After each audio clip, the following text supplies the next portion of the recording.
Someone made a comment on one of my videos a little while back saying that we shouldn't give any attention to the Alberta separatists. And I disagree. I think we should give them all the attention.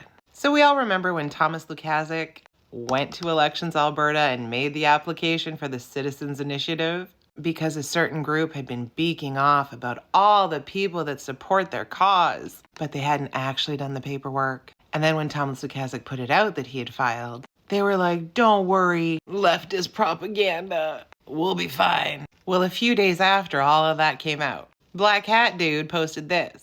Breaking! Mitch Sylvester filed its independence referendum petition. Is Mitch Sylvester an its? Maybe these people do believe in pronouns. Not the right one. What's its? But even funnier, for somebody not worried at all about the fact that they hadn't filed their application first, Black Hat Dude wrote a whole big letter on letterhead and everything to Elections Alberta on behalf of his client, Mitch Sylvester. Basically saying, we thought of it first. You need to not pay attention to the other application and pay attention to ours. Like, come on, man. So clearly they're acknowledging, oopsies, we didn't actually file first. And if they weren't concerned about not filing first, then why did you need to send a letter on letterhead, trying to discredit the first application, saying it doesn't meet the test of an actual referendum question?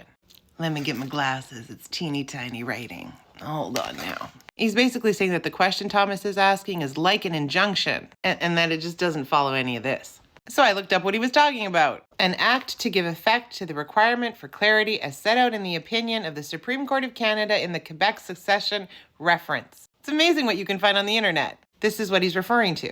In considering the clarity of a referendum question, the House of Commons shall consider whether the question will result in a clear expression of the will of the population of a province on whether the province should cease to be a part of Canada and become an independent state. I would argue that Thomas's question asked that. Instead of asking, should Alberta leave, Thomas's question is asking, should Alberta stay? If the answer is yes, Alberta should stay, it meets the test of whether the province should cease to be a part of Canada and become an independent state. Because that would be no. I also just need to point this out, this sentence. Furthermore, to the extent that the question seeks nothing than to preserve the status quo, it is not a suitable question for determining through a citizens' initiative referendum. To the extent, right there. Extent is a noun that refers to the degree or scope of something. On the other hand, extend is a verb that means to make something longer or broader. I believe he meant to say to the extent. A good way to know is to take one of the defining words and replace it in the sentence. To the degree that the question seeks nothing, or to the broader the question seeks nothing. Attention to detail. Completely lacking. First it was its, now it's extend. I just had to pull this one. If Alberta separates, we will ensure that Edmonton Oilers win the Stanley Cup in the McDavid and Draisaitl era by reducing taxes. What? The NHL exists between Canada and the US.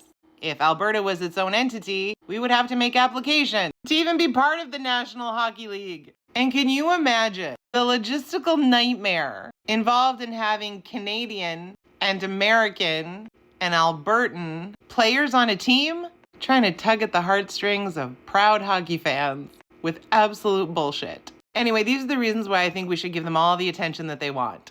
It's lack of attention to detail. It's ridiculous notion that we can separate. It's manipulation of people. Donkeys.